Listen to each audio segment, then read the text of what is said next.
This is going to be a charging call. Granbury got knocked down again. He's been on the floor tonight more than the guy that fights Mike Tyson. That foul is going to be on Robinson. It'll be his first and the team's 7th. He'll walk down to the other end and shoot the 1-and-1. That means it wasn't a charge. Instead, it was an offensive call against Naugatuc Valley. There's a difference. On a charge, you don't shoot free throws. On an offensive foul, you do. On the offensive foul, did he hit him after he let go of the ball? Then there was body contact there. Well, now they're having a hard time deciding along the lane here where they're going to line up. Everybody came down one. Naugatuc Valley on the right side of the free throw lane had 2 guys under the basket. That's pretty good. Hey, if you can get away with it. That's not bad. Granbury at the charity stripe for DACC. It's on its way, and it's good. Granbury with his 2nd point of the ball game. Also for Dan Valeria. Nance with 3, Ruth with 2, Carly with 4, Sanders with 8. That's Oscar Sanders with 8, John Sanders with 3, Black 11, Granbury 2, Shahan 4, and Foster with 8. 2nd free throw no good, and the rebound by Naugatuc Valley. The blue-clad Wave will push it up the floor, across the midcourt stripe. On the bounce pass, they come to the left side. Here's a 3 on the way. It is no good for Tavares Campbell. And the rebound by Dan Valeria. Carly with the basketball, pushes it across the green stripe at midfloor. Up to the left-hand side, gives to Sanders, and Sanders will reset the offense. To the right-hand side, Ruth to the baseline. Fires up top, Granbury. Left-hand side, Sanders. Now Black. Carly out on the left-hand baseline. Up top, Ruth. He'll shoot a 3 ball. This one's off the mark on the rebound by Naugatuc Valley with the board. Campbell, he'll push up right-hand side, lays it off the glass, no good, and we've got a foul. When was the last time, Bob K., somebody made a shot from the field? Oh, it's been a long while ago. Look, you won't see many junior college games, especially in the national tournament. With 7:30 left and 45-36, pretty low-scoring game. We'll check with our official statistician here, Fowler Cannell and Bart Hughes, as to when the last time was a team made a shot from the field. We've seen free throws, but I can't remember the last time we had a bucket. I don't know. When was the last basket? Supper time? It's been a while. Sellers gets both free throws to go. He's got 4 points. 17 points for Sellers. To the right-hand side, Dan Valeria with the basketball. They'll work up top. Sanders, left-hand side, gives to Black. Black will hold now. He's going to drive into the paint, kicks to Carly. Carly eyes the 3, doesn't fire it. Hands off left-hand side. Granbury in the paint. Foster, one-hander off the glass too hard. Tip won't go. Rebound fought for inside. Foster's got a handle on him, but now Naugatuc Valley will strip it away. And Edmonds hands it off to Joseph. Joseph into the forecourt. He'll go coast to coast, and the layup is good. And you're going to count the bucket and then call the charge. Count the bucket and then call the charge. Joseph will pick up his 8-point and his 4th personal foul. I don't know about that. I never did see the guy from DACC get his feet under him. I'm glad it wasn't called the way it was for us, but I thought both of them were moving as they went down the court. And now the player is really talking with the referee about it right now. Wilner Joseph, he's still talking to the referee and wants some clarification on this.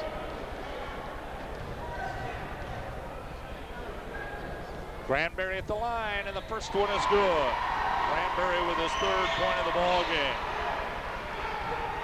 Well, I guess he got a satisfied answer. He said, he better be, referee hadn't handled the ball over yet. Cut across the free throw lane. 2nd one on the way now for Granbury. This one is up. It is in and out, no good, and the rebound by the Wave. Cleaning the glass, Molden out to the right-hand side. Joseph to the top of the key, rolls into the paint, dumps it off. Molden, free throw line jumper, short off the front of the rim. The rebound splattered off the ground and way up into the air, and Dan Valeria is going to come out of the pile with the ball. Again, Naugatuc, their shot was flat right at the basket. Guy got a shot from the free throw line and shot a line drive. On the left-hand drive, the layup by Sanders, no good, but the tip by Buster is. He's got 10 points. 48-40, Danville area's lead up to a 6:11 left to go in the game. Across the timeline, Edmonds on the bounce pass, left-hand side, and we've got a foul away, and this one's going to be against Naugatuc Valley. Sellers is going to pick up his second personal foul. No, correct me, Gallimore is who they're going to call it. That'll be his third. Ninth against the Wave, and we'll walk down to the other end and shoot a 1-and-1. Granbury going to come out of the game, get a rest. Boy, he played a whale of 8 or 10 minutes there, got knocked down 4 or 5 times, but really mixed it up for Danville under the basket. 6:04 left to play in the game. 48-40. Danville area up on top by 8. Winner of this game will advance into tomorrow night's 8:30 contest against Owens Technical College. Has Owens Technical College gotten here yet? Yes, they have. I spoke to Jim Welling earlier this afternoon, Bob Kane. In fact, I was teasing him about the number of clocks that he's been awarded. The 12 coaches that make a trip to this tournament here in Danville receive a beautiful clock plaque. Welling's got several of them. Second free throw, no good. Rebound, by the way. Up the floor they come. At the free throw line, Edmonds with a shot. Doesn't fall. Gallimore with the rebound. Had it knocked out of his hands. Now the ball's loose on the floor. And Black's going to come out of the pile with it for Danville area.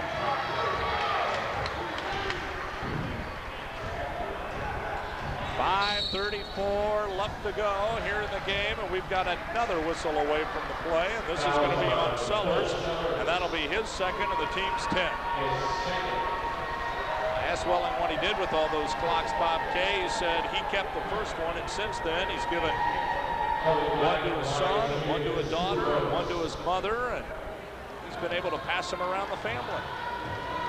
That time Sellers got picked off on I really think the block for Danville was on the move. It was right here in front of us, and he thought it was a terrible call, and he got right by the referee and laughed. And boy, the referee did not like that. He didn't talk to him.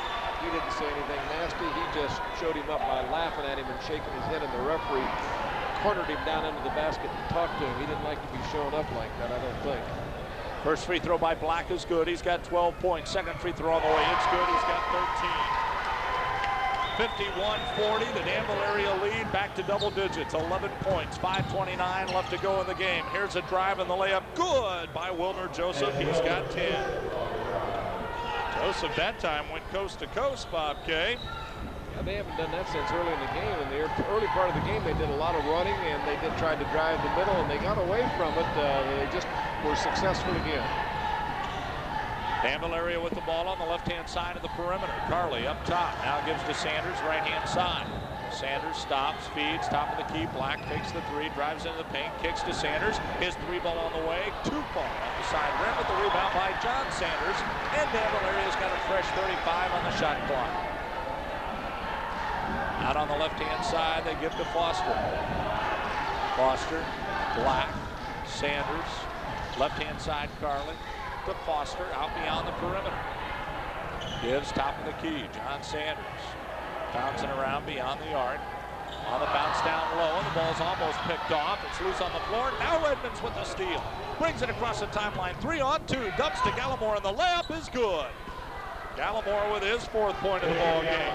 Carly did a good job, got back on defense and got set. That time he got run over and they didn't call it. I thought the one they called a little while ago, the guy wasn't set, so I'm not sure what's happening now.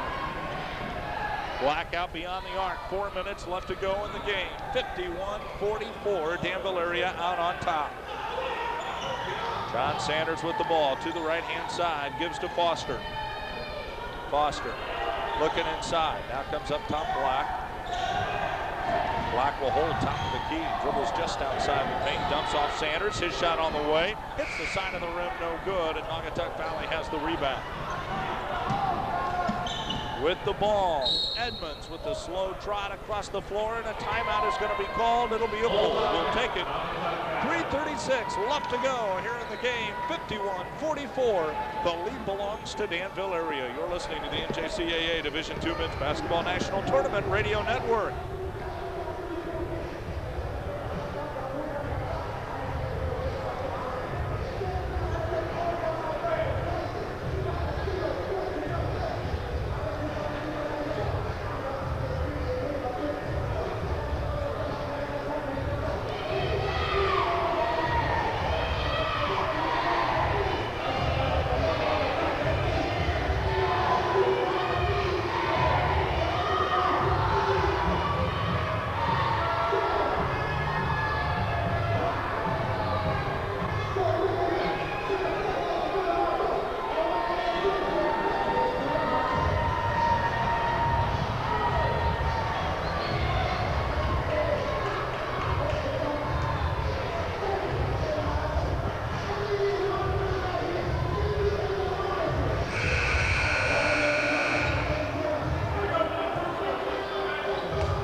The lead belongs to Danville area. Up top with the basketball, Joseph on the drive, gets the shot to go, and Joseph with his 12th point of the ball game. 51-46, the Danville area lead cut to 5. Off to the left-hand side, Sanders with the ball for Danville area, gives to Carly, 3-on-2. He'll work it down underneath to Foster. Foster on the baseline, stops, fakes, shoots, scores! Foster with 12 points, 10 of those here in the second half, Bob Kay. With a very good second half for Danville. Really kept him in the game, not only scoring 10 points, but he's had a lot of rebounds, too. 53-46, 3 minutes left to go in the game. On the bounce pass down low, the ball's knocked away from Molden and out of bounds. It'll belong to Naugatuc County underneath their own bucket. Well, as Hogan Black tried to make the steal, when he got his hand on the ball, he was standing out of bounds. That's not a bad play if you're playing at the Y.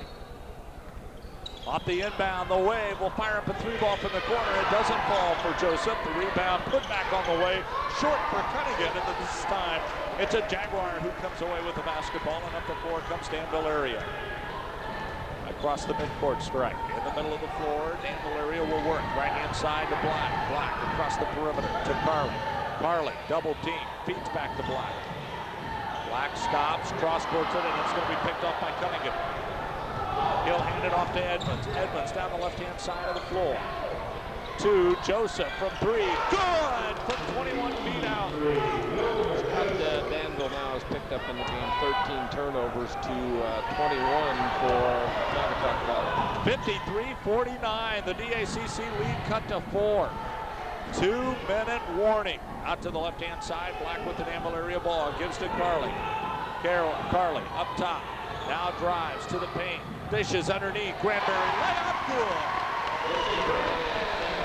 Granberry worked the baseline very well. Carly saw him, got a good bounce pass to him. 5 points for Granberry. In between the rounds, off to the left-hand side. The hook shot by Joseph. No good. Rebound by Foster. Foster trying to get away from traffic. Finally dumps the ball up. Goes so to Sanders. Sanders up the floor with the bounce to Black. On the baseline, gives it to Sanders, to Black, to Foster. Now to Sanders. Looks to the left-hand side, rolls off to the right-hand side, has the ball knocked loose. Going after it in the backcourt is Molden and Sanders will come up with it for Danville area. They give in the corner, a jump on the way. With 6 seconds on the shot clock, they really couldn't run any more time off, and that was a good shot to make off the baseline. And we're underneath a minute to go in the game. Sellers with a drive to the bucket, and a foul is going to be whistled. This will be on Black, and that'll be his second personal foul. I guess it's Corey Fox's father down here under the basket on the right, and every time they come down there, he comes down and he's got a long broom with a absorbent, picks up the sweat. We got a 30-second timeout. I guess we're going to keep it here, aren't we, Scott? We will indeed, and that brings up a great point. We were talking about mopping the floor down here. They've got a young man now at the other end. He's doing the same, trying to keep the floor as nice and particle-free as possible during the competition. That's just some of the jobs that volunteers do here at Bob K. Over 250 volunteers are used throughout the course of the 4 days to host this tournament. And the jobs they do are absolutely incredible. Everything from sweeping floors to cleaning locker rooms to working the concession stand to hosting teams to you name it, somebody's got to do it. I don't think the people in the community realize what it takes to run a tournament. They got 250 volunteers here. Danville goes every year to the Pontiac tournament, and their Rotary and Kiwanis do all the volunteering up there, and the high school personnel don't have to do it and get paid. I know when we did the state golf tournament here when I was athletic director, and we did the Class A at the Country Club and Class AA at the Elks, and then flip-flop the next year. It was unbelievable how many volunteers we had to get for scorekeepers and judges and people watching the golfers, and it's an amazing, that's the hardest part of the job, is getting the volunteers to run the tournament. Well, and again, the best part about it, Bob, is this is the 7th year of the tournament, and year in and year out, the same volunteers keep coming back to give up a week of whether it be their jobs or some of you retired gentlemen have to give up golf for a week. Well, Njcaa just asked me if I was going to play golf tomorrow, and if it's like a day like today, the answer is yes. I will try to hit that little white ball. But you take a guy like John Dowling, he's come down all the way from Watsika. That's a 50-mile trip, and he's got to go back yet tonight. I asked him if he was coming back tomorrow. He said no, he's going to the state tournament. He's been on some of the IHSA boards for years, but that's got to be a love of the game and a love of the community to travel that far to work. Sellers knocks down both free throws. He's got 19 points, 57-51. Dan Valeria in the backcourt with the ball in a lead, and the ball is knocked loose on the ground. Black trying to get it into the forecourt, and a foul is going to be called. Edmonds is going to be whistled for the personal. That'll be his third, and we'll walk down and shoot free throws. Well, Ruth ran into down the floor Wilner Joseph away from play, and Ruth asking if he was all right. Another sign of good sportsmanship. They hit down there. The foul was in the backcourt on a steal of the ball, but these two guys ran into each other trying to set a pick, and both checked with each other. Black at the free throw line, trying to extend the DACC lead. They're up by 6. The free throw is in and out, no good. 49 seconds left to go, and you're up by 6, Bob Kay. And again, we'll ask Coach Butler after the end of the ballgame. I just don't think Naugatuc Valley has ever gotten on track. However, you feel like this team could really explode at some point. Early in the game, they were fast breaking very well, and we talked about they worked the right side, and they were driving down the middle and trying to get the drive-ins and trying to pass off the Sellers. They really have kind of, and some of that has to be accredited to John Spasian, the DACC defense, but they've really gotten off their game plan. Well, Hogan Black gets this free throw to go. It was actually his first lane violation, negated the first missed free throw. He's got 16 points, now number 17 on the way. No good. Off the back of the rim, and the rebound by Naugatuc Valley. 58-51, the Wave down by 7, 44 seconds to go in the game.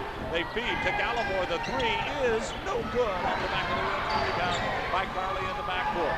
Feeds off to Black. Black to Foster. Foster out to the right-hand side. Beyond the arc is double-teamed and gives to Sanders.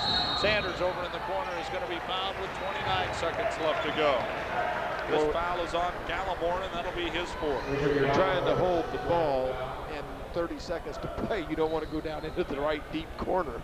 You want to keep the ball out in the middle of the floor and have as many options as you can get. Fortunately, we got fouled on.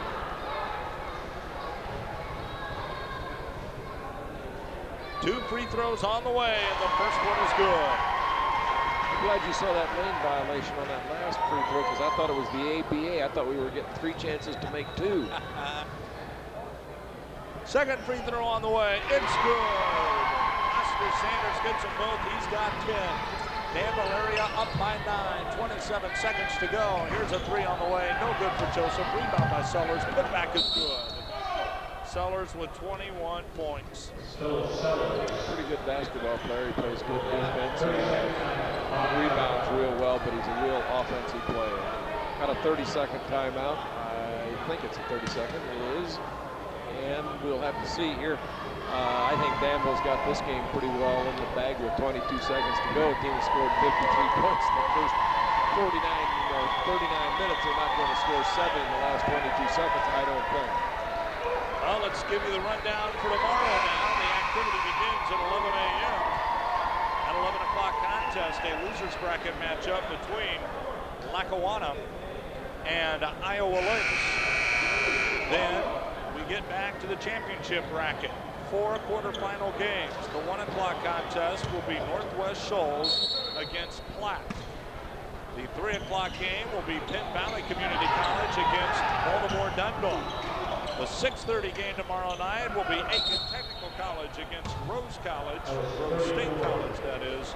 And the 8:30 game tomorrow night between Owens Technical College and Danville Area Community College. Sellers scored on stole the ball on an inbound pass and scored while you were going through what we're going to do tomorrow, and then they called another 30-second timeout. 5-point difference. 19 seconds to go in the game, and DACC clinging to that lead. Carly at that time was interesting, was out in front trying to get open, and you were reading for tomorrow. Boy, he got hit right in the face, right in front of a referee, and they just let things go. He wasn't the guy that was going to catch the ball, and he didn't lose it down there on the inbounds pass, but he got tagged pretty good. get hit like that, you always wish you could at least get a free throw out of it or something. Made something out of it. For those of you listening locally, we'll be on the air at 11 o'clock with our first contest tomorrow. Not only will you be able to see it tomorrow, but of course, correct me, we'll be on the air at 1 o'clock tomorrow afternoon. AT&T Cable will carry us at 11. Candelaria with the ball, almost threw it away. Black will come up with it, and a foul on Edmonds. Edmonds will commit his 4th personal foul. Well, DACC had a man open on the basket, didn't see him, couldn't get the ball. They had an easy layup, but with 11 seconds, maybe they were thinking, but they got the foul anyway out in front. Key pass was the first pass, which was long from out of the right-hand corner down to the past the timeline. At the free throw line, Hogan Black, and the first one is good. 17 points for Hogan Black. 12 for Foster, Shaham with 4, Granberry 5, Sanders with 3, Oscar Sanders with 10, Carly with 4, and Nance with 3, Ruth with 2. Next one on the way. This is up, and it is in and out, no good. And the rebound by Naugatuc Valley. To the left-hand side, almost ripped away by Black, and the ball goes out of bounds. It'll come back to the Wave over on the left-hand side of the court. 7 seconds to go, and the Wave down by 6. Well inbound to Joseph. Joseph will shoot the 3. It is off the side of the rim, no good. Carly with a save, and this one is over. Candelaria